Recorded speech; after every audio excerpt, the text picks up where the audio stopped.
음악이 잔잔하게 흐르며 시작됩니다. 안녕하십니까? 지혜의 숲에서 길을 찾는 여러분과 함께하는 시간입니다.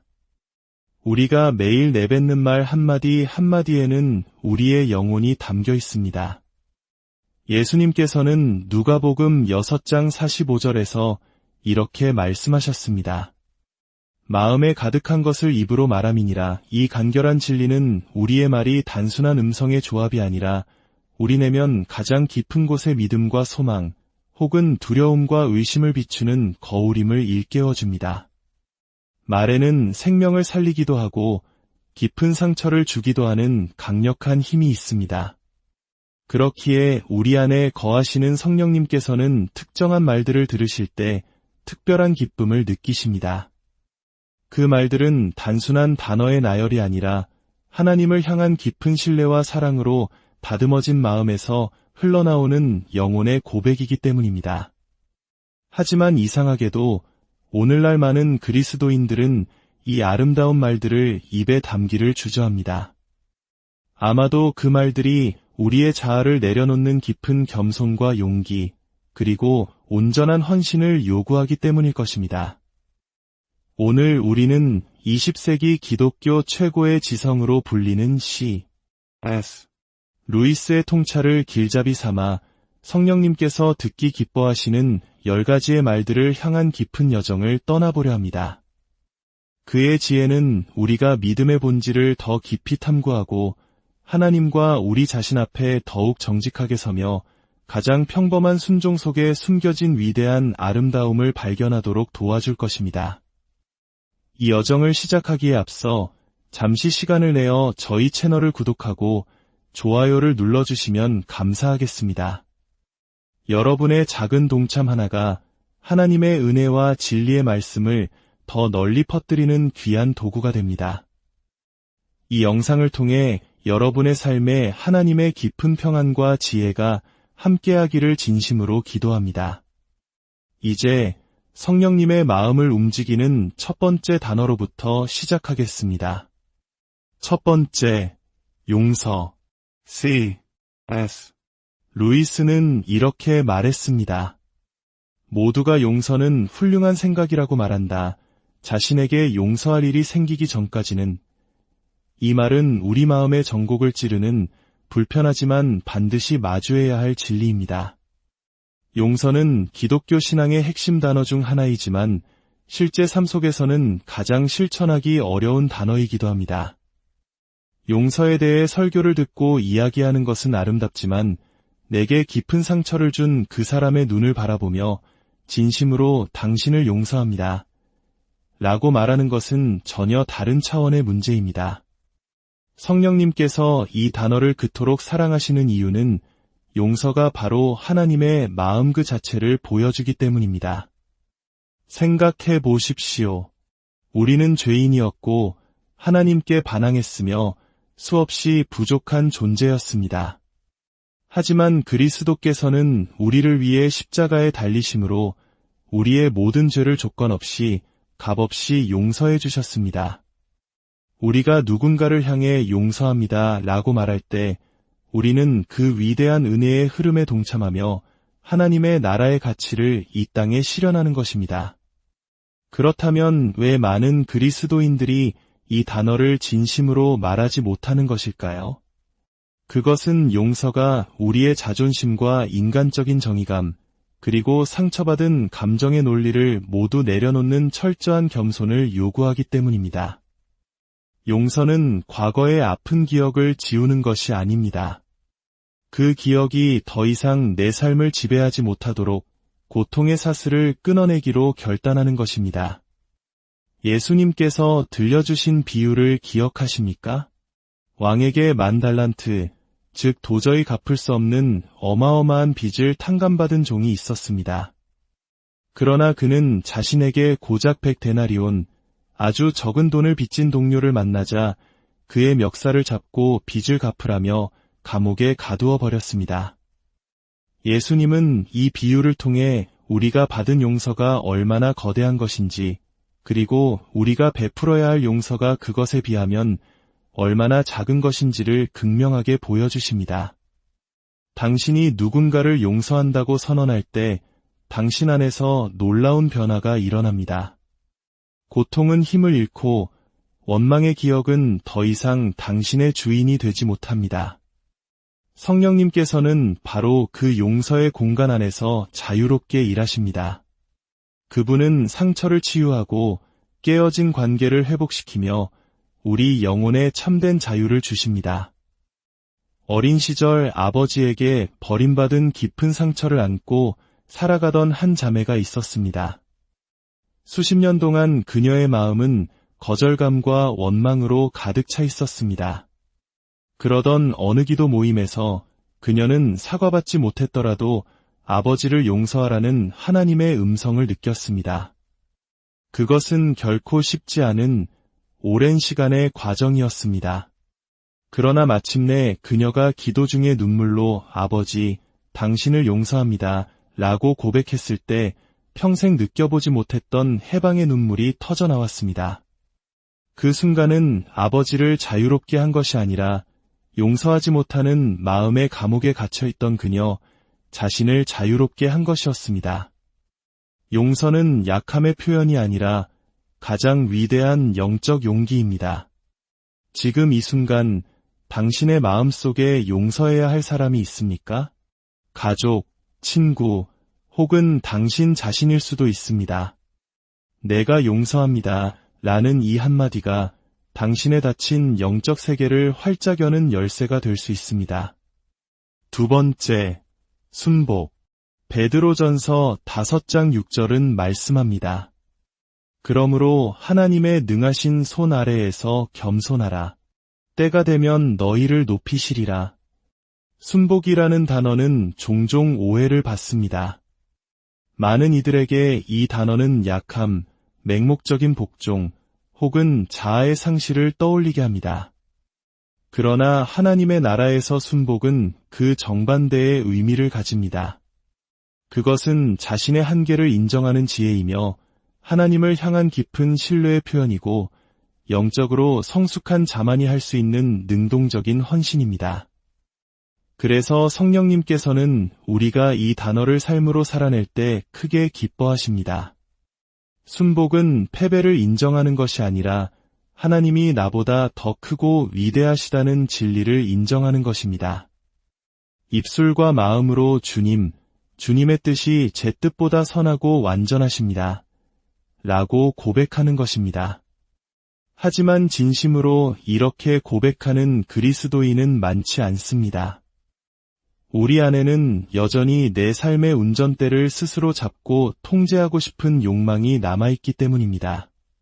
성령님께 순복하는 것은 내가 굳게 잡고 있던 운전대를 하나님께 온전히 내어드리는 것입니다. 여기에는 진짜 믿음이 필요합니다. C.S. 루이스는 이 점을 명확히 설명했습니다. 우리가 하나님께 우리 자신을 온전히 내어드릴수록 우리는 더욱 진정한 자기 자신이 된다.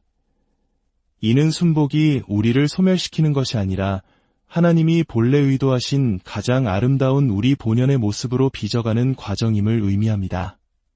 우리가 우리의 계획, 소망, 심지어 아픔까지도 그분께 맡길 때 비로소 하나님은 우리를 통해 그분의 위대한 일을 시작하십니다. 한 청년이 있었습니다. 그는 현재 직장보다 훨씬 더 좋은 조건의 직장 제안을 받았습니다. 하지만 그곳으로 가면 오랫동안 함께해온 신앙 공동체와 가족에게서 멀어져야 했습니다. 세상적인 눈으로 보면 당연히 잡아야 할 기회였습니다. 그러나 기도 중에 그는 계속해서 기다리라는 마음의 평안을 느꼈습니다. 주변 사람들은 모두 이해하지 못했지만 그는 자신의 논리를 내려놓고 순복하기로 결정했습니다. 그리고 2달 후 그는 이전 제안보다 훨씬 더 좋고 자신의 신앙 공동체 가까이에 머물 수 있는 새로운 기회를 얻게 되었습니다.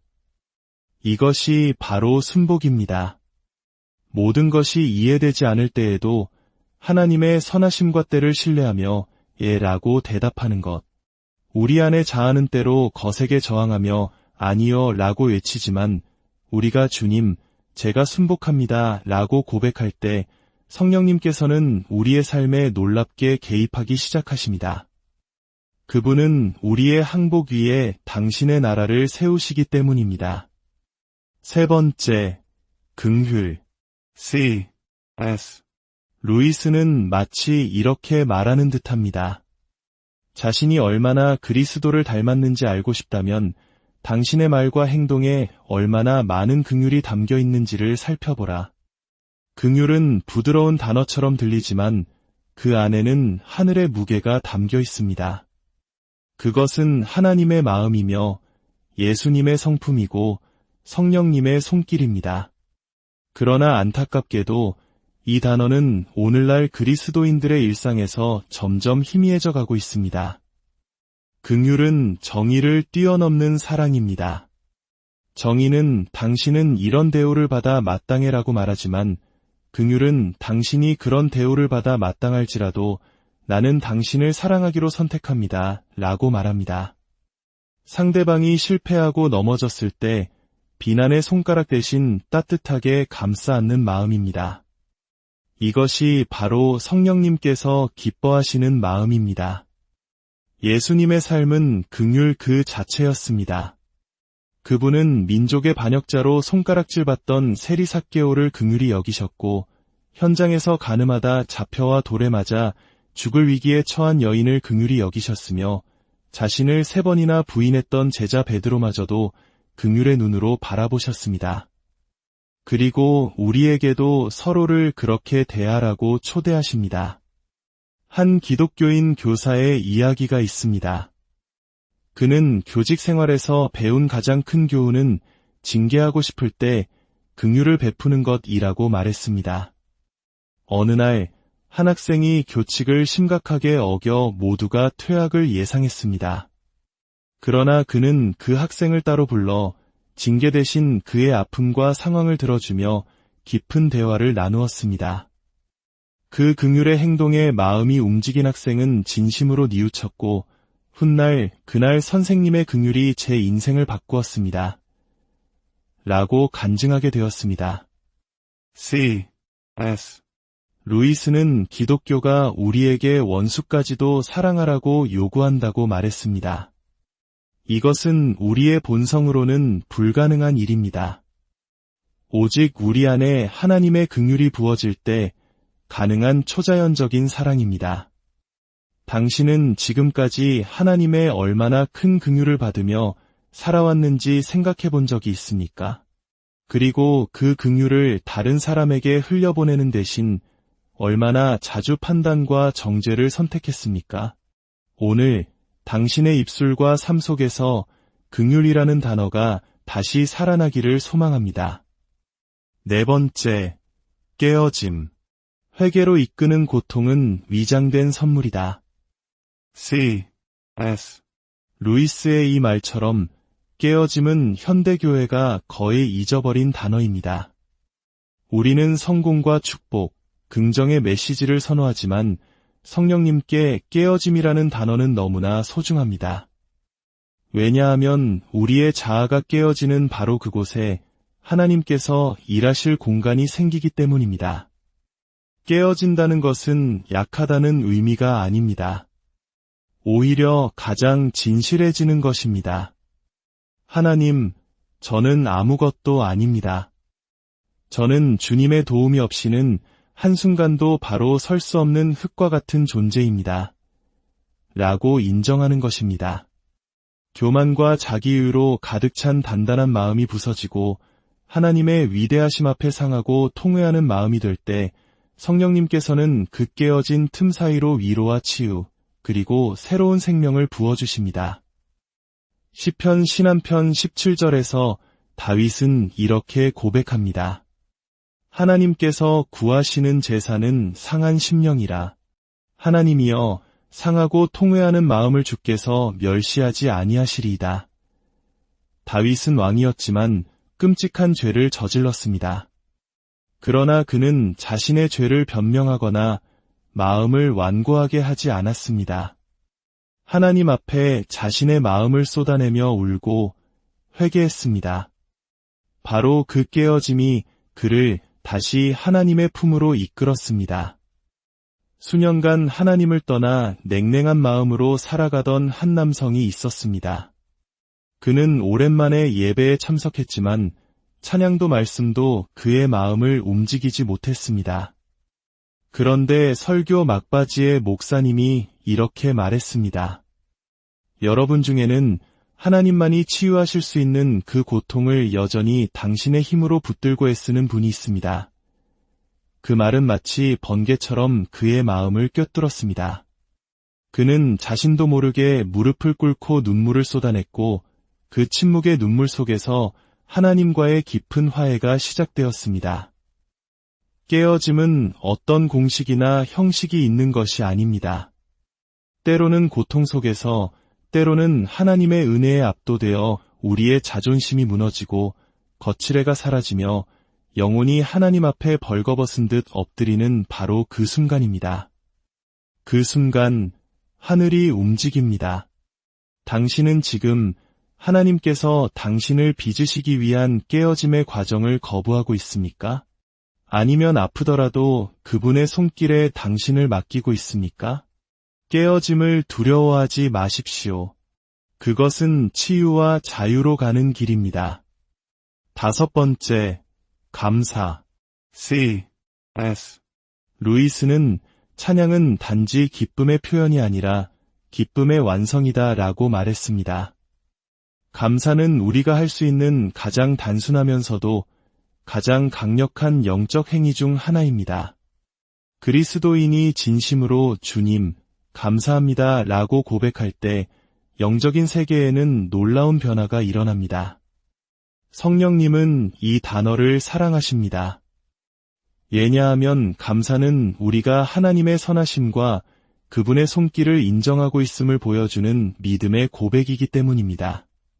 하지만 많은 사람들이 모든 일이 잘 풀릴 때, 기도가 응답되었을 때, 축복이 눈에 보일 때에만 감사하는 경향이 있습니다. 그러나 진짜 감사는 고난의 한복판에서 눈물을 흘리면서도 터져나오는 것입니다. 모든 상황 속에서도 하나님은 여전히 선하시고 모든 것을 합력하여 선을 이루실 것을 믿는 믿음에서 비롯되는 것입니다. 팔이 부러져 병원에 입원한 한 권사님이 계셨습니다. 병문안을 간 목사님께 그녀는 미소를 지으며 이렇게 말했습니다.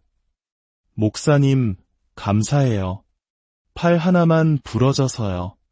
더 심하게 다칠 수도 있었잖아요. 그녀의 감사는 상황에 좌우되는 것이 아니라 하나님을 향한 절대적인 신뢰에 뿌리내리고 있었습니다. 감사는 교만과 불평이라는 영혼의 독을 해독하는 강력한 해독제입니다. 우리가 감사할 때 우리는 이 모든 것이 당연한 것이 아니라 하나님의 선물임을 인정하게 됩니다. 영적으로 성장하고 싶으십니까? 그렇다면 감사하는 것부터 시작하십시오. 생명 주심에, 구원 주심에, 그리고 때로는 우리를 성숙하게 만드는 시련에 대해서도 감사하십시오. 이 감사의 고백이 당신의 삶의 방식이 되기를 축복합니다. 6번째, 신뢰.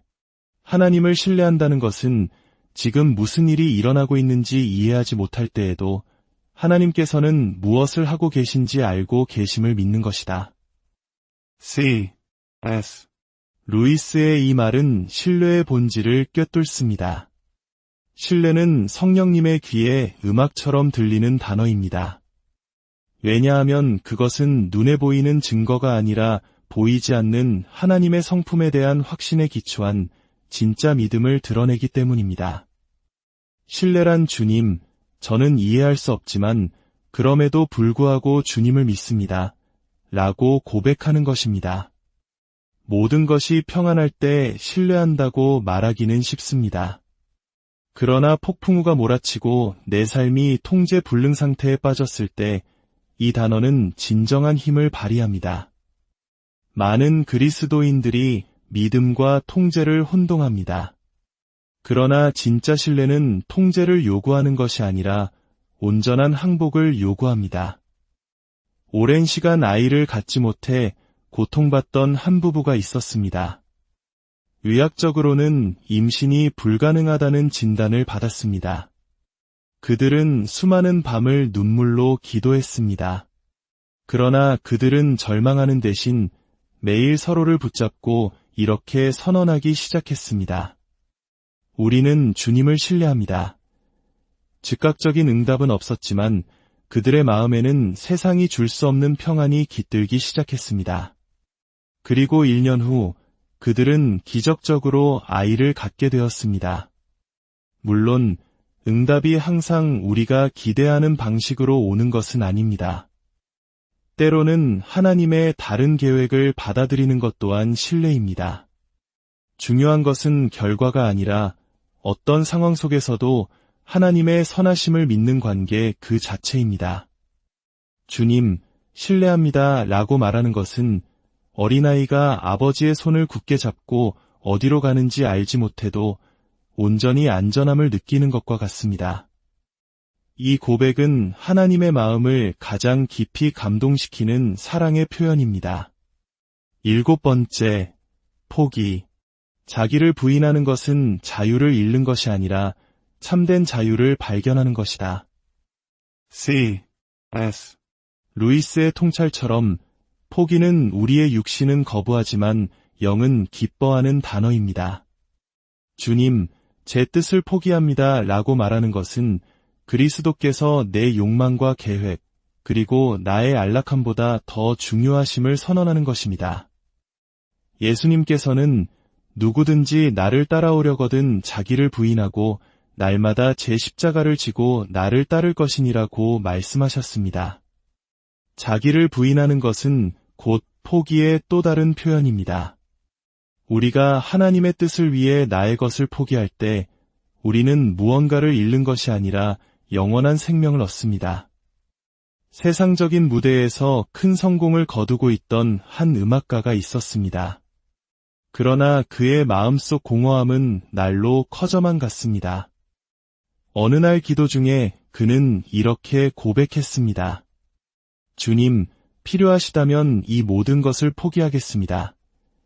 그 후 그는 점차 세상 무대를 떠나 교회에서 예배를 섬기기 시작했습니다. 그는 과거의 명성은 잃었지만 이전에는 결코 경험하지 못했던 충만함과 기쁨을 누리게 되었다고 간증합니다. 포기는 처음에는 아픔을 동반합니다. 그러나 결국 그것은 더 좋은 것, 곧 아버지의 완전하신 뜻을 향해 예라고 말하는 것입니다. 성령님께서는 기꺼이 자신을 비우고 포기하려는 마음을 사랑하십니다. 왜냐하면 오직 그런 마음만이 하나님의 것으로 온전히 채워질 수 있기 때문입니다. 8번째, 거룩. C.S. 루이스는 하나님께서 우리에게 거룩하라고 부르신 이유는 그분이 완전함을 원하시기 때문이 아니라 우리와의 깊은 교제를 원하시기 때문이다. 라고 말했습니다. 거룩은 단지 설교 단상에서만 외쳐지는 단어가 아니라 매일의 삶 속에서 실제로 선택해야 하는 삶의 방식입니다. 많은 그리스도인들이 축복과 기적에 대해서는 이야기하지만 거룩에 대해서는 부담스러워하며 피하고 싶어 합니다. 아마도 그것이 세상으로부터의 분리를 요구하기 때문일 것입니다. 그러나 진리는 분명합니다. 거룩함 없이는 하나님과의 친밀함도 없습니다. 성령님은 거룩하신 영이시기에 우리가 거룩함을 추구할 때 우리 안에 자유롭게 거하시며 일하실 수 있습니다. 거룩은 억압이 아니라 진정한 자유이며 짐이 아니라 우리 영혼을 지키는 보호막입니다. 그것은 아무도 보지 않는 곳에서도 하나님을 기쁘시게 하는 것을 선택하는 것입니다. 우리의 생각과 말, 그리고 시선까지도 하나님의 기준에 맞추어 살아가는 것입니다. 우리가 그렇게 살기로 결단할 때 성령님께서는 우리를 도우시고 날마다 우리를 정결하게 하시며 강하게 하십니다. 거룩은 무거운 짐이 아니라 아버지 곁에 가까이 거하는 기쁨입니다. 9번째, 순종.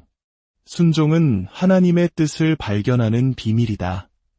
비록 그것이 우리의 뜻과 정반대처럼 보일지라도. C.S. 루이스의 말처럼 순종은 복음의 핵심이지만 현대문화는 이 단어를 불편해합니다. 그러나 진정한 순종은 논리가 끝나는 지점에서 믿음으로 시작됩니다. 하나님께서 당신에게 깊은 상처를 준 사람을 용서하라고 하실 때, 당신이 가장 사랑하는 것을 내려놓으라고 하실 때 그분의 말씀에 순종할 수 있습니까? 성경 전체는 순종의 중요성을 강조합니다. 하나님은 화려한 제사보다 마음에서 우러나오는 순종을 더 기뻐하십니다. 노아는 비 한 방울 내리지 않던 시대에 방주를 지으라는 비상식적인 명령에 순종했고, 그 순종을 통해 인류를 구원하는 통로가 되었습니다. 베드로는 밤새 허탕을 쳤지만 예수님의 말씀에 순종하여 그물을 던졌을 때 배가 가득 차는 기적을 경험했습니다. 성령님은 가장 똑똑하거나 능력 있는 사람이 아니라 순종하는 사람을 찾으십니다. 왜냐하면 순종하는 마음을 통해 그분은 상상을 초월하는 위대한 일을 행하실 수 있기 때문입니다. 순종은 짐이 아니라 위대하신 하나님과 동행하는 특권입니다. 주님, 순종을 가르쳐 주소서라는 기도가 우리의 기도가 되기를 바랍니다. 10번째, 마라나타. 요한계시록 22장 20절은 이렇게 끝을 맺습니다. 이것들을 증언하신 이가 이르시되 내가 진실로 속히 오리라 하시거늘 아멘. 주 예수여 오시옵소서. 마라나타는 초대교회 성도들이 사용했던 아람어 인사말로 주여 오시옵소서라는 뜻입니다. 박해와 고난 속에서도 그들은 눈을 들어 하늘을 바라보며 다시 오실 주님을 향한 소망으로 서로를 격려했습니다. 성령님은 이 고백을 듣기 기뻐하십니다. 왜냐하면 이 말은 우리의 마음이 이 땅에 묶여있지 않음을, 세상의 축복보다 예수님 자신을 더 갈망하고 있음을 보여주기 때문입니다. 오늘날 우리는 재정과 성공에 대해서는 많이 이야기하지만 예수님의 다시 오심을 사모한다는 고백은 듣기 어렵습니다. C.S. 루이스는 이 세상을 가장 깊이 변화시킨 그리스도인들은 바로 다음 세상을 가장 깊이 생각했던 사람들이다 라고 말했습니다.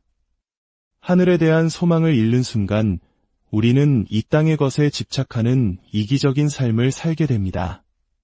그러나 마라나타의 소망이 우리 마음의 중심이 될 때 우리의 삶의 우선순위는 재정렬되고 믿음은 더욱 강해지며 우리는 이 땅을 살아갈 거룩한 긴박함과 열정을 회복하게 됩니다.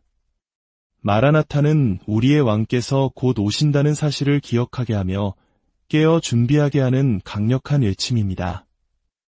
오늘 우리는 성령님께서 기뻐하시는 10가지의 말들을 함께 나누었습니다. 용서, 순복, 긍휼, 깨어짐, 감사, 신뢰, 포기, 거룩, 순종, 그리고 마라나타. 이 단어들은 마법적인 주문이 아닙니다. 그것들은 고난의 불을 통과하며 겸손히 다듬어진 마음, 하나님을 향한 사랑으로 불타는 영혼에 살아있는 표현입니다. 오늘 나눈 이 10가지의 말들이 여러분의 기도와 삶 속에 살아 숨쉬기를 소망합니다. 그리하여 여러분의 삶이 성령님께서 마음껏 거하시고 일하시는 거룩한 성전이 되기를 바랍니다. 여러분의 삶의 모든 여정 가운데 성령님의 깊은 위로와 평강이 늘 음악이 잔잔하게 흐르며 시작됩니다. 안녕하십니까? 지혜의 숲에서 길을 찾는 여러분과 함께하는 시간입니다. 우리가 매일 내뱉는 말 한마디 한마디에는 우리의 영혼이 담겨 있습니다. 예수님께서는 누가복음 6장 45절에서 이렇게 말씀하셨습니다. 마음에 가득한 것을 입으로 말함이니라. 이 간결한 진리는 우리의 말이 단순한 음성의 조합이 아니라 우리 내면 가장 깊은 곳의 믿음과 소망, 혹은 두려움과 의심을 비추는 거울임을 일깨워줍니다. 말에는 생명을 살리기도 하고 깊은 상처를 주기도 하는 강력한 힘이 있습니다. 그렇기에 우리 안에 거하시는 성령님께서는 특정한 말들을 들으실 때 특별한 기쁨을 느끼십니다. 그 말들은 단순한 단어의 나열이 아니라 하나님을 향한 깊은 신뢰와 사랑으로 다듬어진 마음에서 흘러나오는 영혼의 고백이기 때문입니다. 하지만 이상하게도 오늘날 많은 그리스도인들은 이 아름다운 말들을 입에 담기를 주저합니다. 아마도 그 말들이 우리의 자아를 내려놓는 깊은 겸손과 용기, 그리고 온전한 헌신을 요구하기 때문일 것입니다. 오늘 우리는 20세기 기독교 최고의 지성으로 불리는 C.S. 루이스의 통찰을 길잡이 삼아 성령님께서 듣기 기뻐하시는 10가지의 말들을 향한 깊은 여정을 떠나보려 합니다. 그의 지혜는 우리가 믿음의 본질을 더 깊이 탐구하고 하나님과 우리 자신 앞에 더욱 정직하게 서며 가장 평범한 순종 속에 숨겨진 위대한 아름다움을 발견하도록 도와줄 것입니다. 이 여정을 시작하기에 앞서 잠시 시간을 내어 저희 채널을 구독하고 좋아요를 눌러주시면 감사하겠습니다. 여러분의 작은 동참 하나가 하나님의 은혜와 진리의 말씀을 더 널리 퍼뜨리는 귀한 도구가 됩니다. 이 영상을 통해 여러분의 삶에 하나님의 깊은 평안과 지혜가 함께하기를 진심으로 기도합니다. 이제 성령님의 마음을 움직이는 첫 번째 단어로부터 시작하겠습니다. 첫 번째, 용서. C.S. 루이스는 이렇게 말했습니다. 모두가 용서는 훌륭한 생각이라고 말한다. 자신에게 용서할 일이 생기기 전까지는. 이 말은 우리 마음의 정곡을 찌르는 불편하지만 반드시 마주해야 할 진리입니다. 용서는 기독교 신앙의 핵심 단어 중 하나이지만 실제 삶 속에서는 가장 실천하기 어려운 단어이기도 합니다. 용서에 대해 설교를 듣고 이야기하는 것은 아름답지만 내게 깊은 상처를 준 그 사람의 눈을 바라보며 진심으로 당신을 용서합니다. 라고 말하는 것은 전혀 다른 차원의 문제입니다. 성령님께서 이 단어를 그토록 사랑하시는 이유는 용서가 바로 하나님의 마음 그 자체를 보여주기 때문입니다. 생각해 보십시오. 우리는 죄인이었고 하나님께 반항했으며 수없이 부족한 존재였습니다. 하지만 그리스도께서는 우리를 위해 십자가에 달리심으로 우리의 모든 죄를 조건 없이 값없이 용서해 주셨습니다.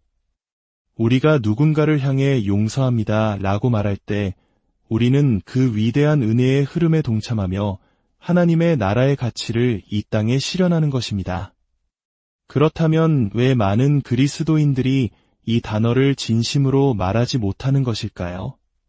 그것은 용서가 우리의 자존심과 인간적인 정의감, 그리고 상처받은 감정의 논리를 모두 내려놓는 철저한 겸손을 요구하기 때문입니다. 용서는 과거의 아픈 기억을 지우는 것이 아닙니다. 그 기억이 더 이상 내 삶을 지배하지 못하도록 고통의 사슬을 끊어내기로 결단하는 것입니다. 예수님께서 들려주신 비유를 기억하십니까? 왕에게 10,000달란트, 즉 도저히 갚을 수 없는 어마어마한 빚을 탕감받은 종이 있었습니다. 그러나 그는 자신에게 고작 100데나리온, 아주 적은 돈을 빚진 동료를 만나자 그의 멱살을 잡고 빚을 갚으라며 감옥에 가두어 버렸습니다.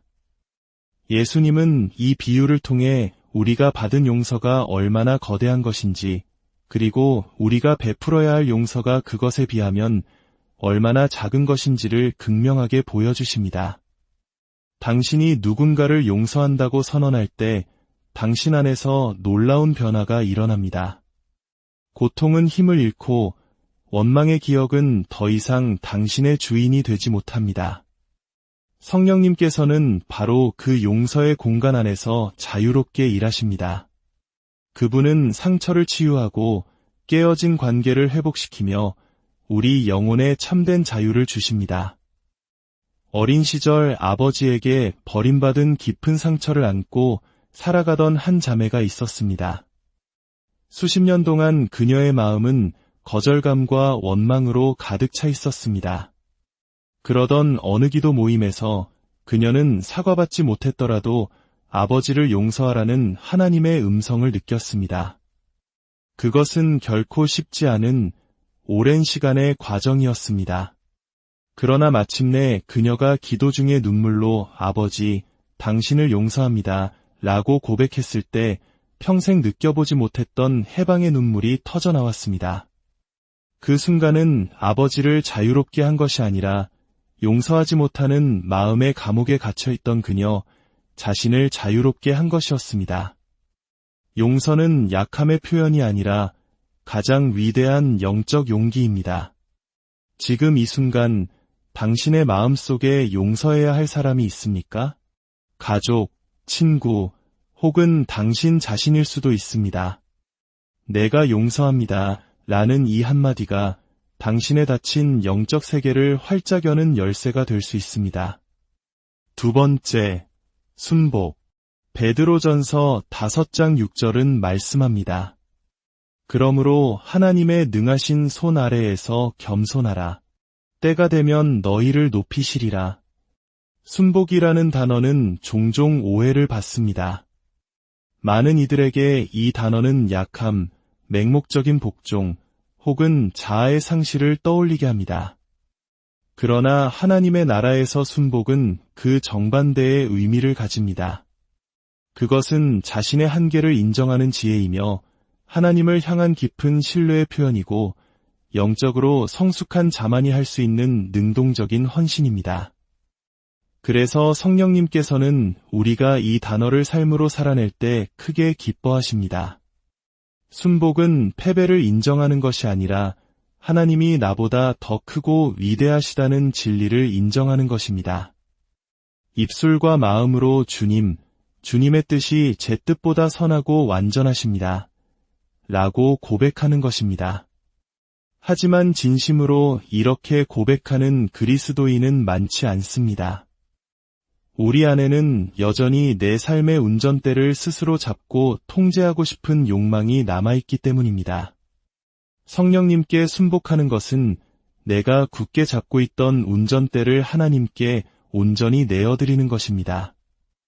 여기에는 진짜 믿음이 필요합니다. C.S. 루이스는 이 점을 명확히 설명했습니다. 우리가 하나님께 우리 자신을 온전히 내어드릴수록 우리는 더욱 진정한 자기 자신이 된다.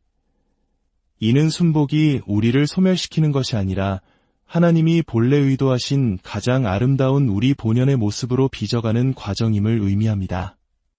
우리가 우리의 계획, 소망, 심지어 아픔까지도 그분께 맡길 때 비로소 하나님은 우리를 통해 그분의 위대한 일을 시작하십니다. 한 청년이 있었습니다. 그는 현재 직장보다 훨씬 더 좋은 조건의 직장 제안을 받았습니다. 하지만 그곳으로 가면 오랫동안 함께해온 신앙 공동체와 가족에게서 멀어져야 했습니다. 세상적인 눈으로 보면 당연히 잡아야 할 기회였습니다.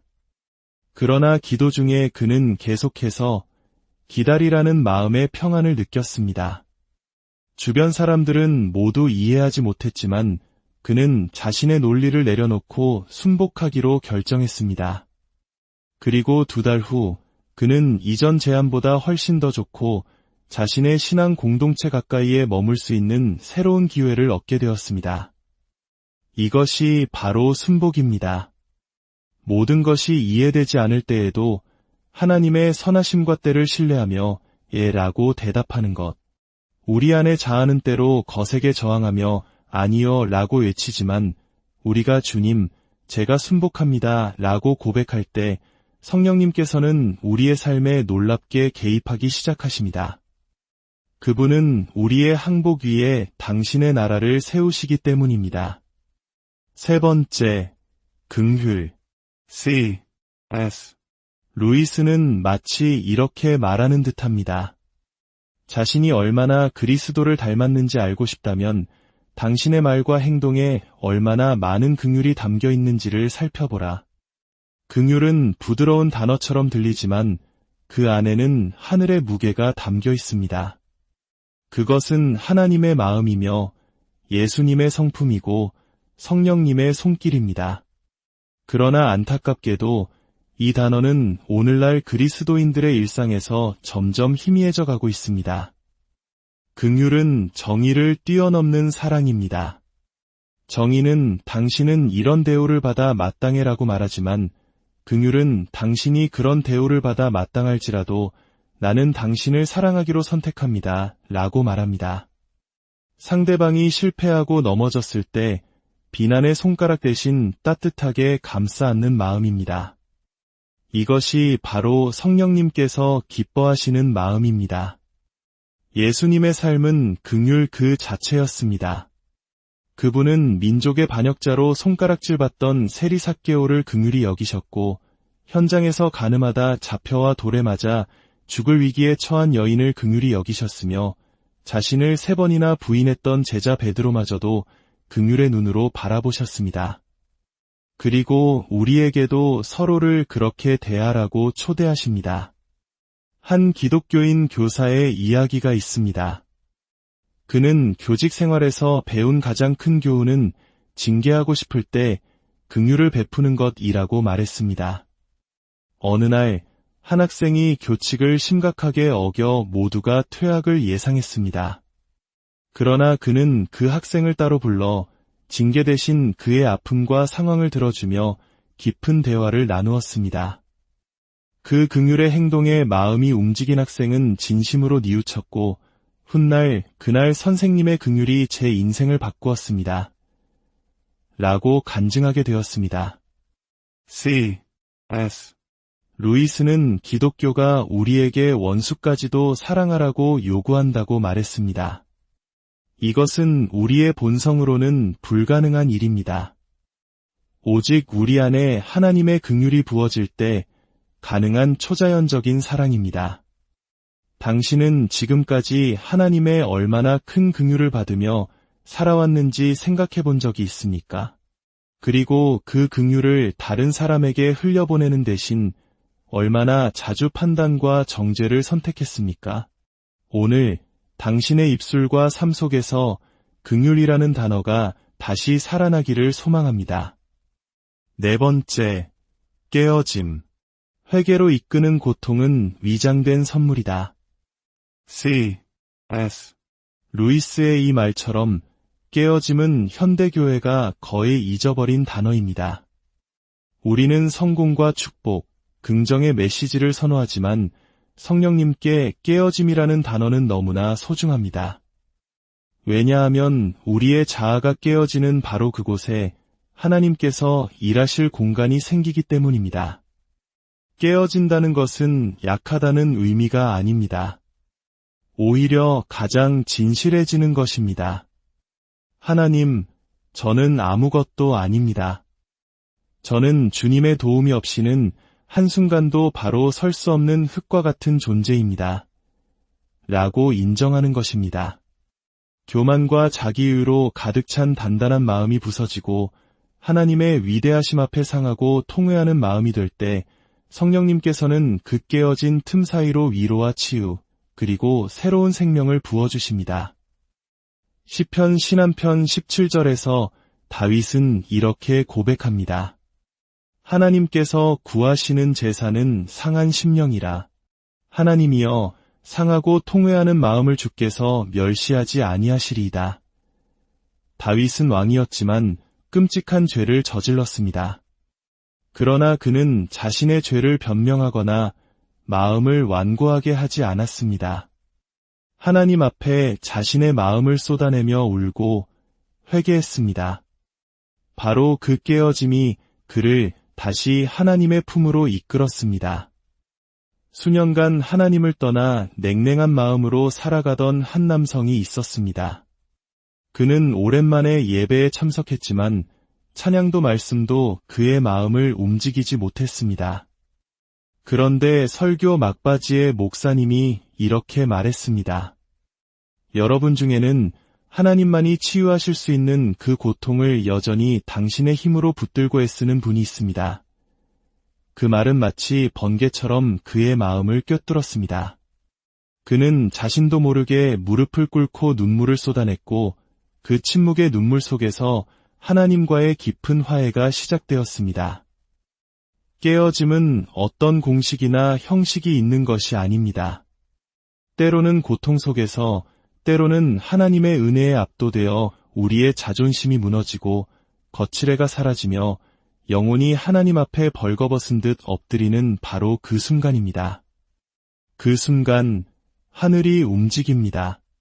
당신은 지금 하나님께서 당신을 빚으시기 위한 깨어짐의 과정을 거부하고 있습니까? 아니면 아프더라도 그분의 손길에 당신을 맡기고 있습니까? 깨어짐을 두려워하지 마십시오. 그것은 치유와 자유로 가는 길입니다. 5번째, 감사. C.S. 루이스는 찬양은 단지 기쁨의 표현이 아니라 기쁨의 완성이다 라고 말했습니다. 감사는 우리가 할 수 있는 가장 단순하면서도 가장 강력한 영적 행위 중 하나입니다. 그리스도인이 진심으로 주님, 감사합니다 라고 고백할 때 영적인 세계에는 놀라운 변화가 일어납니다. 성령님은 이 단어를 사랑하십니다. 왜냐하면 감사는 우리가 하나님의 선하심과 그분의 손길을 인정하고 있음을 보여주는 믿음의 고백이기 때문입니다.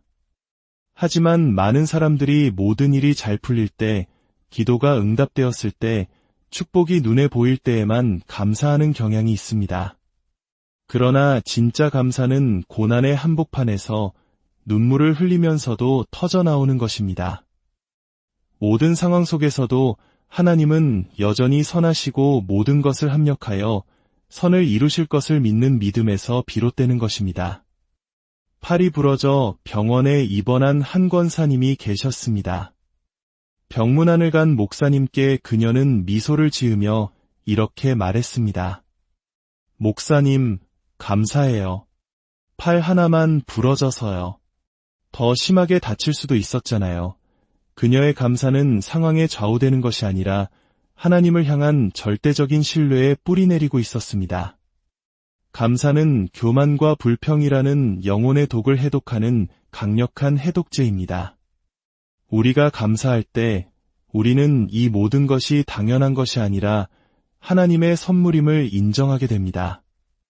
영적으로 성장하고 싶으십니까?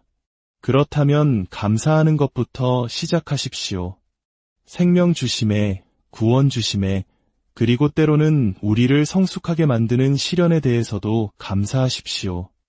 이 감사의 고백이 당신의 삶의 방식이 되기를 축복합니다.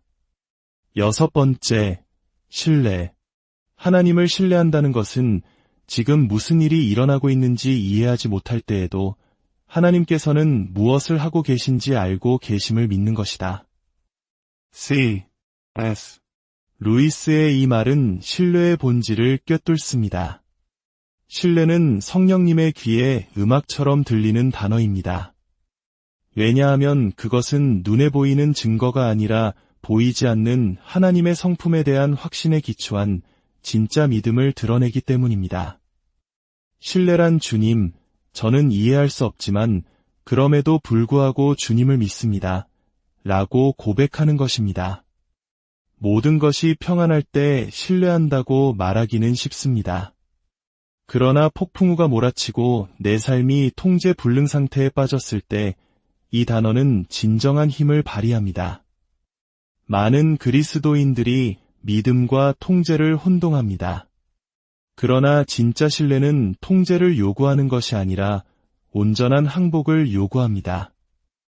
오랜 시간 아이를 갖지 못해 고통받던 한 부부가 있었습니다. 의학적으로는 임신이 불가능하다는 진단을 받았습니다. 그들은 수많은 밤을 눈물로 기도했습니다. 그러나 그들은 절망하는 대신 매일 서로를 붙잡고 이렇게 선언하기 시작했습니다. 우리는 주님을 신뢰합니다. 즉각적인 응답은 없었지만 그들의 마음에는 세상이 줄 수 없는 평안이 깃들기 시작했습니다. 그리고 1년 후 그들은 기적적으로 아이를 갖게 되었습니다. 물론 응답이 항상 우리가 기대하는 방식으로 오는 것은 아닙니다. 때로는 하나님의 다른 계획을 받아들이는 것 또한 신뢰입니다. 중요한 것은 결과가 아니라 어떤 상황 속에서도 하나님의 선하심을 믿는 관계 그 자체입니다.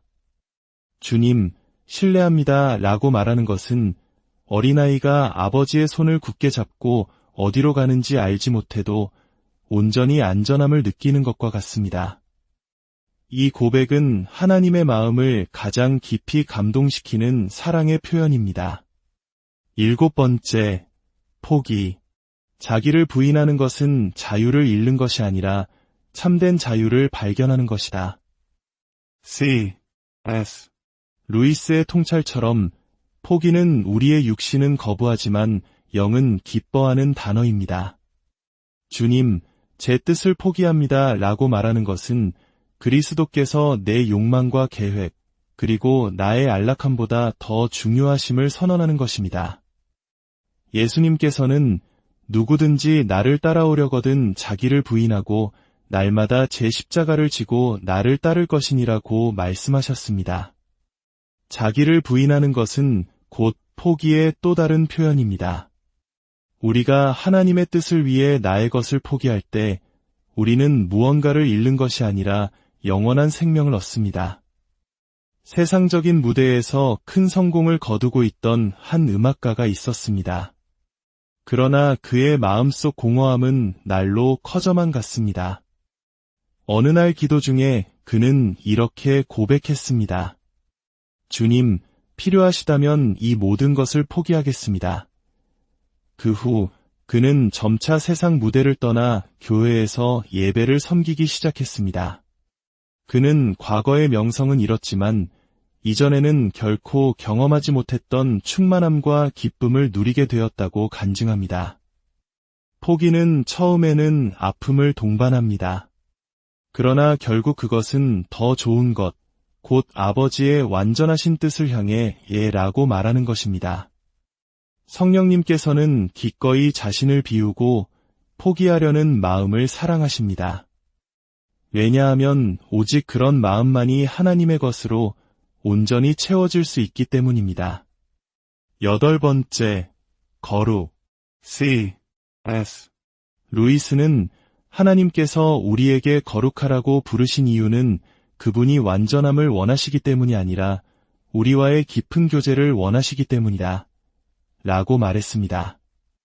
거룩은 단지 설교 단상에서만 외쳐지는 단어가 아니라 매일의 삶 속에서 실제로 선택해야 하는 삶의 방식입니다. 많은 그리스도인들이 축복과 기적에 대해서는 이야기하지만 거룩에 대해서는 부담스러워하며 피하고 싶어 합니다. 아마도 그것이 세상으로부터의 분리를 요구하기 때문일 것입니다. 그러나 진리는 분명합니다. 거룩함 없이는 하나님과의 친밀함도 없습니다. 성령님은 거룩하신 영이시기에 우리가 거룩함을 추구할 때 우리 안에 자유롭게 거하시며 일하실 수 있습니다. 거룩은 억압이 아니라 진정한 자유이며 짐이 아니라 우리 영혼을 지키는 보호막입니다. 그것은 아무도 보지 않는 곳에서도 하나님을 기쁘시게 하는 것을 선택하는 것입니다. 우리의 생각과 말, 그리고 시선까지도 하나님의 기준에 맞추어 살아가는 것입니다. 우리가 그렇게 살기로 결단할 때 성령님께서는 우리를 도우시고 날마다 우리를 정결하게 하시며 강하게 하십니다. 거룩은 무거운 짐이 아니라 아버지 곁에 가까이 거하는 기쁨입니다. 9번째, 순종. 순종은 하나님의 뜻을 발견하는 비밀이다. 비록 그것이 우리의 뜻과 정반대처럼 보일지라도. C.S. 루이스의 말처럼 순종은 복음의 핵심이지만 현대문화는 이 단어를 불편해합니다. 그러나 진정한 순종은 논리가 끝나는 지점에서 믿음으로 시작됩니다. 하나님께서 당신에게 깊은 상처를 준 사람을 용서하라고 하실 때, 당신이 가장 사랑하는 것을 내려놓으라고 하실 때 그분의 말씀에 순종할 수 있습니까? 성경 전체는 순종의 중요성을 강조합니다. 하나님은 화려한 제사보다 마음에서 우러나오는 순종을 더 기뻐하십니다. 노아는 비 한 방울 내리지 않던 시대에 방주를 지으라는 비상식적인 명령에 순종했고 그 순종을 통해 인류를 구원하는 통로가 되었습니다. 베드로는 밤새 허탕을 쳤지만 예수님의 말씀에 순종하여 그물을 던졌을 때 배가 가득 차는 기적을 경험했습니다. 성령님은 가장 똑똑하거나 능력 있는 사람이 아니라 순종하는 사람을 찾으십니다. 왜냐하면 순종하는 마음을 통해 그분은 상상을 초월하는 위대한 일을 행하실 수 있기 때문입니다.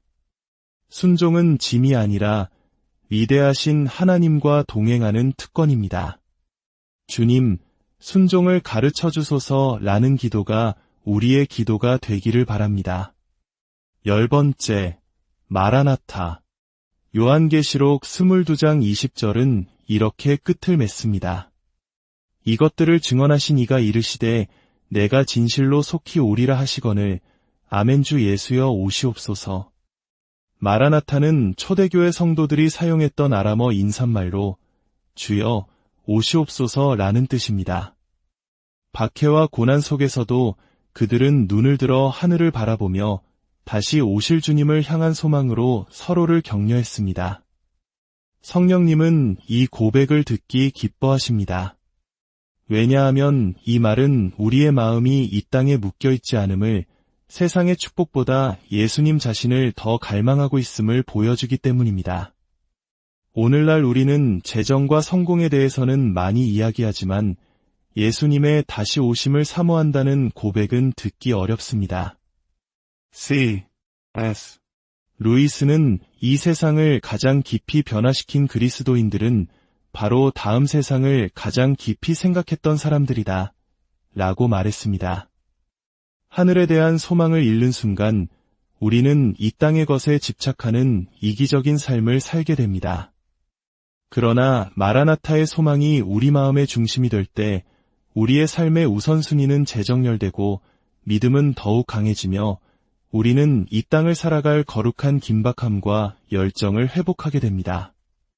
마라나타는 우리의 왕께서 곧 오신다는 사실을 기억하게 하며 깨어 준비하게 하는 강력한 외침입니다. 오늘 우리는 성령님께서 기뻐하시는 10가지의 말들을 함께 나누었습니다. 용서, 순복, 긍휼, 깨어짐, 감사, 신뢰, 포기, 거룩, 순종, 그리고 마라나타. 이 단어들은 마법적인 주문이 아닙니다. 그것들은 고난의 불을 통과하며 겸손히 다듬어진 마음, 하나님을 향한 사랑으로 불타는 영혼에 살아있는 표현입니다. 오늘 나눈 이 10가지의 말들이 여러분의 기도와 삶 속에 살아 숨쉬기를 소망합니다. 그리하여 여러분의 삶이 성령님께서 마음껏 거하시고 일하시는 거룩한 성전이 되기를 바랍니다. 여러분의 삶의 모든 여정 가운데 성령님의 깊은 위로와 평강이 늘 음악이 잔잔하게 흐르며 시작됩니다. 안녕하십니까? 지혜의 숲에서 길을 찾는 여러분과 함께하는 시간입니다. 우리가 매일 내뱉는 말 한마디 한마디에는 우리의 영혼이 담겨 있습니다. 예수님께서는 누가복음 6장 45절에서 이렇게 말씀하셨습니다. 마음에 가득한 것을 입으로 말함이니라. 이 간결한 진리는 우리의 말이 단순한 음성의 조합이 아니라 우리 내면 가장 깊은 곳의 믿음과 소망 혹은 두려움과 의심을 비추는 거울임을 일깨워줍니다. 말에는 생명을 살리기도 하고 깊은 상처를 주기도 하는 강력한 힘이 있습니다. 그렇기에 우리 안에 거하시는 성령님께서는 특정한 말들을 들으실 때 특별한 기쁨을 느끼십니다. 그 말들은 단순한 단어의 나열이 아니라 하나님을 향한 깊은 신뢰와 사랑으로 다듬어진 마음에서 흘러나오는 영혼의 고백이기 때문입니다. 하지만 이상하게도 오늘날 많은 그리스도인들은 이 아름다운 말들을 입에 담기를 주저합니다. 아마도 그 말들이 우리의 자아를 내려놓는 깊은 겸손과 용기, 그리고 온전한 헌신을 요구하기 때문일 것입니다. 오늘 우리는 20세기 기독교 최고의 지성으로 불리는 C.S. 루이스의 통찰을 길잡이 삼아 성령님께서 듣기 기뻐하시는 10가지의 말들을 향한 깊은 여정을 떠나보려 합니다. 그의 지혜는 우리가